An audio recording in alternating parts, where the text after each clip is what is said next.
नमस्कार, सुप्रभात। आप देख रहे हैं खबर दिल्ली और समय हो चला है दिल्ली की 25 बड़ी खबरों को जानने का। इससे पहले यदि आप वीडियो को लाइक नहीं किए हैं तो लाइक कर दीजिए और चैनल को सब्सक्राइब कर लीजिए। तो आइए एक नजर डालते हैं 25 बड़ी खबरों पर फटाफट अंदाज में।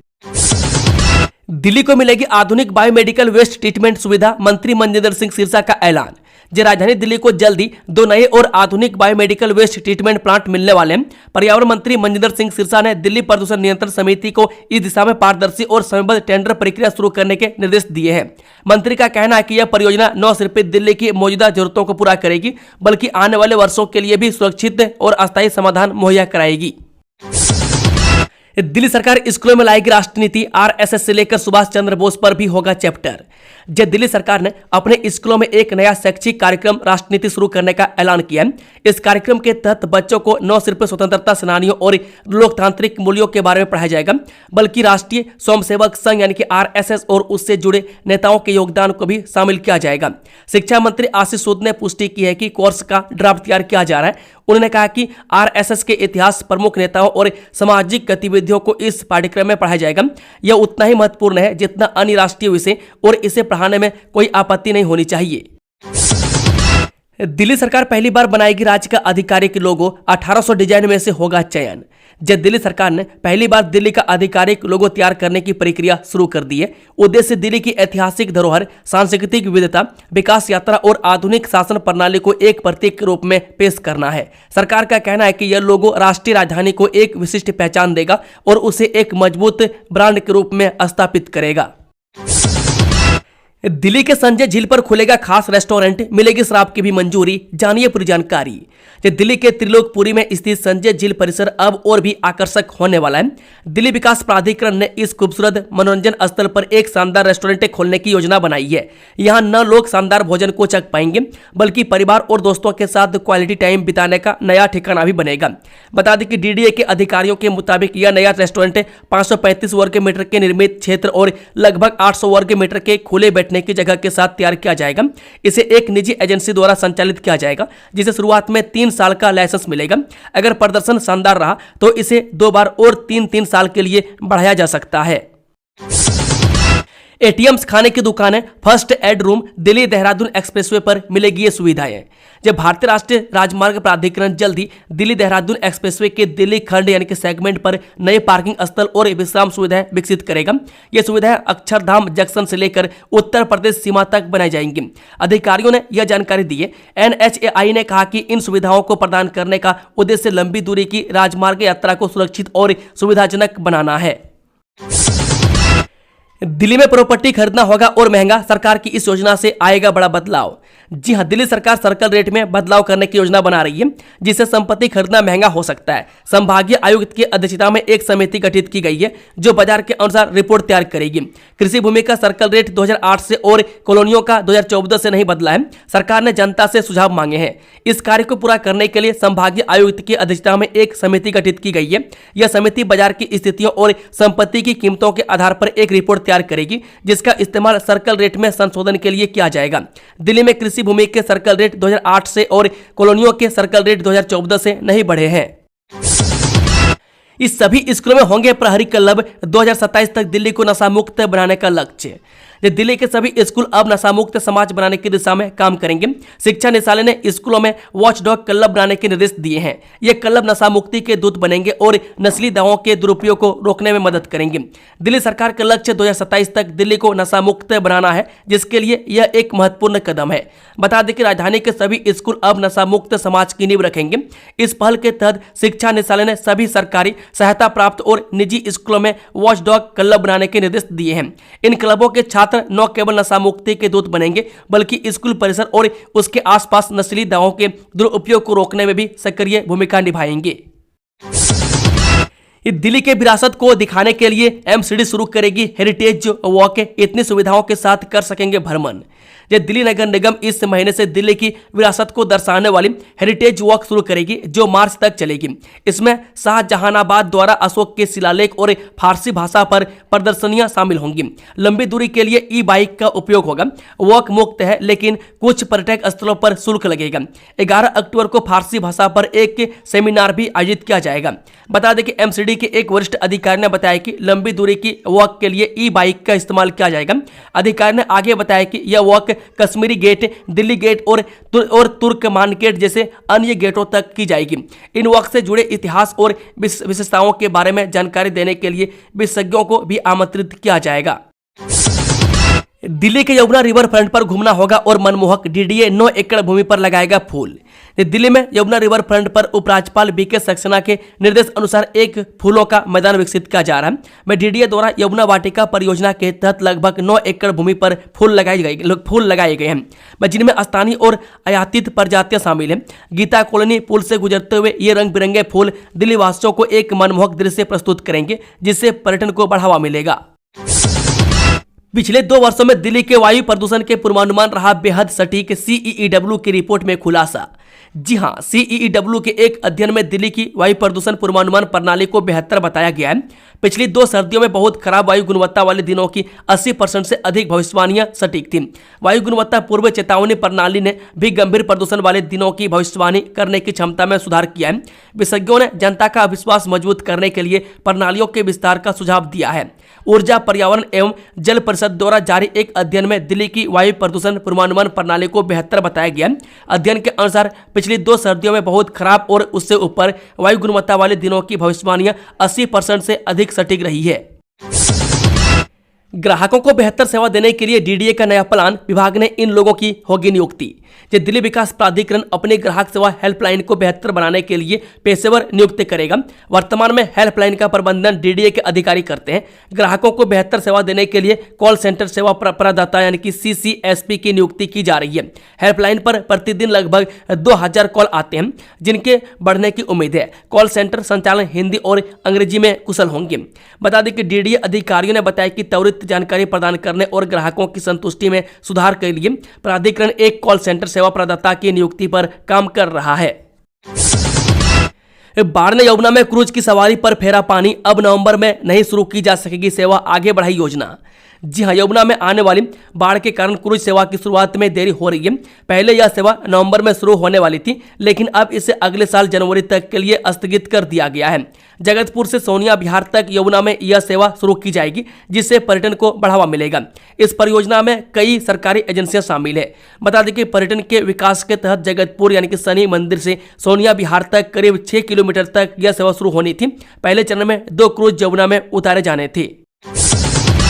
दिल्ली में सभी व्यावसायिक वाहनों को देना पड़ेगा ECC टोल, नाकों को जाम मुक्त करने के लिए MCD का फैसला। दिल्ली में टोल नाकों पर जाम को कम करने के लिए MCD ने सभी डीजल वाहनों पर ECC लगाने का फैसला किया है।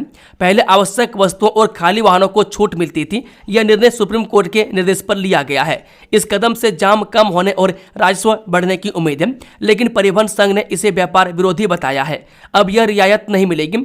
निगम ने यह कदम सुप्रीम कोर्ट के निर्देश पर उठाया है। सुप्रीम कोर्ट में निगम ने हस्तक्षेप याचिका दायर की थी, जिसमें उसने ECC में जरूरी वस्तुएं और खाली वाहनों पर मिलने वाली छूट को खत्म कर एकरूपता की बात कही थी। कोर्ट ने इसे स्वीकार कर लिया, जिसके बाद MCD ने इसे लागू कर दिया है। GTB अस्पताल के असिस्टेंट प्रोफेसर छेड़छाड़ के आरोप में गिरफ्तार, MBBS की छात्रा ने की शिकायत। पूर्वी दिल्ली के GTB अस्पताल के assistant professor doctor Sakir Naeem को छोड़ के छेड़छाड़ के आरोप में गिरफ्तार किया गया। MBBS की एक छात्रा ने पुलिस को कॉल करके छेड़छाड़ की शिकायत दर्ज कराई, जिसके आधार पर पुलिस ने कार्रवाई की। शुरुआती जानकारी के अनुसार डॉक्टर नईम पर मौखिक परीक्षा के दौरान छात्रा के साथ यौन उत्पीड़न करने का आरोप है। पुलिस मामले की जांच कर रही है। बता दें कि दिलशाद गार्डन स्थित GTB अस्पताल के परिसर में बने दिल्ली विश्वविद्यालय के university college of medical sciences में MBBS फाइनल ईयर की छात्रा से छेड़छाड़ का मामला सामने आया। आरोप है कि एक सहायक प्रोफेसर ने परीक्षा में फेल करने की धमकी देकर छात्रा को अपने रूम में बुलाया और उसके साथ छेड़छाड़ की। गैंगस्टर रोहित गोदारा के 2 शूटरों का दिल्ली में एनकाउंटर, कॉमेडियन मुनव्वर फारूकी की हत्या की थी प्लानिंग। दिल्ली पुलिस ने गैंगस्टर रोहित गोदारा और वीरेंद्र चरण गिरोह के 2 शूटरों का एनकाउंटर कर दिया है। पुलिस ने एनकाउंटर के बाद दोनों आरोपी को गिरफ्तार कर लिया है। पुलिस अधिकारी के अनुसार इस मुठभेड़ में दोनों बदमाश गंभीर रूप से घायल हो गए। दोनों का फिलहाल अस्पताल में इलाज चल रहा है। पुलिस की अभी तक की जांच में पता चला है कि रोहित गोदारा गिरोह के जिन 2 सदस्यों को गिरफ्तार किया गया वो कॉमेडियन मुन्नवर फारूकी को मारने की तैयारी में थी। इसके लिए उन्होंने बाकायदा मुंबई और बेंगलुरु में रेकी भी कर ली थी। सेक्स टॉय का शौकीन था बाबा चैतन्यानंद, कमरे से 5 पोर्न सीडी भी बरामद, जांच में चौंकाने वाले खुलासे। जिन लड़कियों के यौन शोषण के मामले में गिरफ्तार आरोपी बाबा चैतन्यानंद से दिल्ली पुलिस पूछताछ कर रही है। इस दौरान कई चौंकाने वाले खुलासे सामने आ रहे हैं। बताया जाता है कि चैतन्यानंद सेक्स टॉय का भी शौकीन था। उसके कमरे से सेक्स टॉय बरामद हुआ है। वह साथ ही 5 सीडी भी मिले हैं जिनमें पोर्न मेरिटेरियल है। चैतन्यानंद के कॉम्पल्सिव सेक्सुअल बिहेवियर का शिकार होने का भी शक है।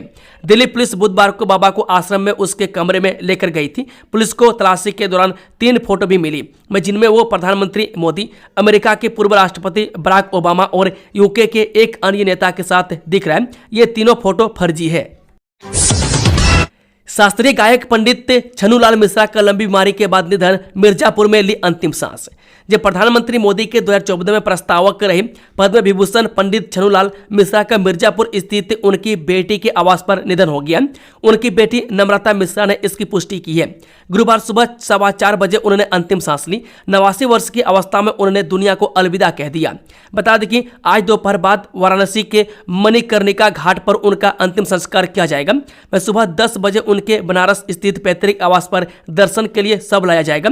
वहीं उनके निधन पर पीएम मोदी और सीएम योगी समेत कई हस्तियों ने ट्वीट कर शोक जताया है। जानकारी के मुताबिक पंडित छन्नूलाल मिश्रा 7 महीने से ज्यादा बीमार चल रहे थे और हाल ही में 17 दिनों के लिए वाराणसी के काशी हिंदू विश्वविद्यालय के साथ सुंदरलाल अस्पताल में भर्ती किए गए थे। वहां उन्हें 13 सितंबर को एडमिट कराया गया था। इसके बाद 27 सितंबर को उन्हें यहां से डिस्चार्ज कर दिया गया था और वह मिर्जापुर में अपनी बेटी नम्रता मिश्रा के आवास पर चले गए थे, जहां पर उन्होंने अंतिम सांस ली है। उन्हें सीने में दर्द की शिकायत और अन्य कई बीमारियों के कारण एडमिट किया गया था। जो राष्ट्र के नहीं हुए हम उनके नहीं, आरएस के 100 साल पूरे होने आपने उठाए 7 सवाल। राष्ट्रीय संघ सेवक संघ यानी कि आरएसएस अपने गठन के 100 वर्ष पूरे होने पर देश भर में शताब्दी वर्ष से जुड़े कार्यक्रम मना रहा है। आम आदमी पार्टी के नेता और राज्यसभा सांसद संजय सिंह ने इस उपलक्ष्य में तीखे सवाल किए हैं। आप सांसद कहा जो राष्ट्र के नहीं हुए हम उनके नहीं। संजय सिंह ने दलितों को संघ प्रमुख न बनाने, मुस्लिम लीग के साथ सरकार बनाने, क्रांतिकारियों की मुखबिर करने और तिरंगा झंडा का विरोध करने जैसे 7 सवाल किए हैं। गुरुग्राम में टैक्स डिफॉल्टरों पर निगम की बड़ी कार्रवाई, बकाया जमा न करने पर प्रॉपर्टी को किया सील। जी हां, गुरुग्राम नगर निगम ने कादीपुर औद्योगिक क्षेत्र में 20,34,000 रुपए के टैक्स बकाया होने पर एक संपत्ति को सील कर दिया। बार बार नोटिस के बावजूद भुगतान न करने पर यह कार्रवाई की गई। अन्य संपत्ति मालिकों को चेतावनी दी है कि वे जल्द ही अपना टैक्स जमा करें, अन्यथा उनकी संपत्तियां भी सील की जा सकती है। टीम ने मौके पर अन्य संपत्तियों को भी सील करने का प्रयास किया, लेकिन वहां मौजूद प्रॉपर्टी मालिकों ने अगले 2-3 दिन में भुगतान करने का समय मांगा। इस कारण अन्य संपत्तियों की सीलिंग फिलहाल स्थगित कर दी गई। सीलिंग कार्रवाई टैक्स इंस्पेक्टर पंकज सलूजा और अन्य नगर निगम कर्मचारियों द्वारा निर्धारित प्रक्रिया के तहत की गई। दिल्ली में साइकिल चोर गिरोह का पर्दाफाश, 3 साथी गिरफ्तार और 39 साइकिलें बरामद। दिल्ली के बुध विहार इलाके में पुलिस ने साइकिल चोरों के एक गिरोह का पर्दाफाश किया है। पुलिस ने 2 चोरों और एक खरीदार को गिरफ्तार कर उनके पास से 39 चोरी की साइकिलें बरामद की है। आरोपियों की पहचान अनिल उर्फ पिल्लू, राजू उर्फ राजा और इंतजार के रूप में हुई है। वह पुलिस मामले की जांच कर रही है। रोहिणी जिला पुलिस उपायुक्त राजीव रंजन ने बताया कि 30 सितंबर को थाना बुध विहार प्रभारी इंस्पेक्टर करुणा सागर के नेतृत्व में एक टीम क्षेत्र में गश्त कर रही थी। वह गश्त के दौरान टीम ने रोहिणी सेक्टर 23 स्थित छठ पूजा पार्क के पास 2 संदिग्ध व्यक्तियों को देखा। दिल्ली में त्योहारों से पहले मिलावटखोरों पर सरकार की सख्ती, इन इलाकों पुलिस की छापेमारी जारी। जी हां, दिल्ली सरकार ने त्योहारी सीजन में मिलावट रोकने के लिए छापेमारी शुरू कर दी है। मोरी गेट खोया मंडी से 11 नमूने लिए गए, जिन्हें जांच के लिए भेजा गया। स्वास्थ्य मंत्री ने 14 दिनों में रिपोर्ट आने और मिलावट मिलने पर सख्त कार्रवाई की बात कही है। खाद्य सुरक्षा विभाग को मिलावट रोकने के लिए निगरानी बढ़ाने के निर्देश दिए गए हैं। दिल्ली का कचरा मुक्त अभियान नेताओं की सेल्फी तक सीमित, जमीनी हकीकत उजागर। जो दिल्ली में 2 महीने तक चले स्वच्छता अभियान के बाद भी कचरे की समस्या जस की तस बनी हुई है। कई इलाकों में कूड़े के ढेर लगे हैं और सार्वजनिक शौचालय अनुपयोगी हैं। हालांकि निगम का दावा है कि कचरा संग्रहण में वृद्धि हुई है, लेकिन जमीनी स्तर पर स्थिति में कोई खास सुधार नहीं दिखा है। नेताओं की सेल्फी तक सीमित रहा दिल्ली को कचरे से मुक्ति अभियान। जो दिल्ली के ज्यादातर इलाके पहले की तरह गंदगी से अटे पड़े हैं। इसके अलावा मवेशी कचरा खाते और गंदगी फैलाते देखे जा सकते हैं। सरकारी दफ्तरों में हालात जस के तस हैं। कई जगहों पर दीवारों पर पेड़ और घास उग आए हैं। पार्क गिरे हुए पत्तों से अटे पड़े हैं। हालांकि अभियान के बाद कुछ इलाकों में सुधार हुआ है, लेकिन यह अभी भी सागर में एक बूंद के समान है। दिल्ली हाईकोर्ट ने वकील पर शुरू की अवमानना की कार्रवाई। न्यायपालिका और न्यायाधीशों पर लगाए थे झूठे आरोप। जो दिल्ली हाईकोर्ट ने वकील के खिलाफ अवमानना की कार्रवाई शुरू कर दी है, जिससे न्यायपालिका पर भ्रष्ट होने के आरोप लगाए थे। वकील को 19 नवंबर को पेश होने का निर्देश दिया है। याचिका 2023 में दायर की गई थी, जिसमें वकील पर न्यायिक आदेशों का उल्लंघन करने और न्यायपालिका को बदनाम करने का आरोप लगाया गया था। अदालत ने आरोप को गंभीर माना। जनवरी 2024 में उससे जुड़े एक दीवानी मुकदमे में अवमानना का कारण बताओ नोटिस जारी किया गया था। इसके बाद न्यायिक आदेश का उल्लंघन करने और न्यायपालिका पर निंदनीय आरोप लगाने के लिए अवमानना याचिका दायर की है। दिल्ली में गर्लफ्रेंड को साथ रखकर डकैती करने वाले गिरोह का भंडाफोड़। सरगना अलादीन समेत 4 आरोपी गिरफ्तार। दिल्ली के द्वारका साउथ इलाके में गर्लफ्रेंड के साथ मिलकर डकैती करने वाले एक गिरोह को पुलिस ने पकड़ा। बदमाशों ने एक कैब चालक से लूटपाट की थी। पुलिस ने जांच के बाद गिरोह के सरगना अलादीन समेत 4 आरोपियों को गिरफ्तार कर लिया है। आरोपियों से लूटी हुई कारें और अन्य सामान बरामद हुए। पुलिस को आरोपी की गर्लफ्रेंड की तलाश जारी है। बता दें कि 26 सितंबर को सुबह करीब 8 बजे दक्षिणी द्वारका थाने में एक पीसीआर कॉल आई, जिसमें एक कैब चालक के साथ पिस्टल के दम पर लूट की शिकायत दर्ज की गई। पीड़ित ने बताया कि उन्हें सिग्नेचर ब्रिज से द्वारका सेक्टर 9 तक कैब बुकिंग मिली थी। रात करीब 2 बजे गंतव्य पर पहुंचने पर एक अर्टिगा कार वहां आई। उसमें से एक व्यक्ति निकला और उनके माथे पर पिस्टल रखकर उनका बटुआ, मोबाइल फोन और कार की चाबी लूट ली। इसके बाद सभी आरोपित अर्टिगा कार में फरार हो गए। पीड़ित ने पुलिस को बताया कि कार में महिला भी थी। शिकायत के आधार पर थाना द्वारका साउथ पुलिस ने प्राथमिकी कर मामले की जांच शुरू की। दिल्ली के रेलवे स्टेशनों पर यात्रियों की सुरक्षा चिंताजनक, सामने आई चौंकाने वाली रिपोर्ट। दिल्ली के रेलवे स्टेशनों पर यात्रियों की सुरक्षा चिंताजनक है। एनसीआरबी के अनुसार 2023 में अपराध 59% बढ़ा है, जिसमें चोरी प्रमुख है। जीआरपी ने 5176 मामले दर्ज किए, जिनमें 4813 चोरी के थे। दिल्ली पुलिस स्टेशनों पर 3 हत्याएं भी हुई। जीआरपी और आरपीएफ स्टेशनों पर कानून व्यवस्था बनाए रखने के लिए जिम्मेदार है। हाल ही में दिल्ली पुलिस ने बैग चोरों के एक गिरोह का भंडाफोड़ किया है। रिपोर्ट के अनुसार राजकीय रेलवे पुलिस ने इस अवधि में कुल 5176 मामले दर्ज किए। इनमें से 4813 चोरी के थे। अन्य मामलों में डकैती के 24 मामले शामिल हैं। 2023 में दिल्ली के रेलवे स्टेशन परिसरों में 3 हत्याएं और लापरवाही के कारण 3 मौतें दर्ज की गई। 2021 में कुल 2332 मामले दर्ज किए गए, जो 2022 में बढ़कर 3243 हो गए। दोस्तों, खबरों का सिलसिला समाप्त होता है। अगर जानकारी पसंद आई तो वीडियो को लाइक, शेयर, चैनल को सब्सक्राइब जरूर कर लें। Thank you, all the best. जय हिंद, जय भारत, वंदे मातरम।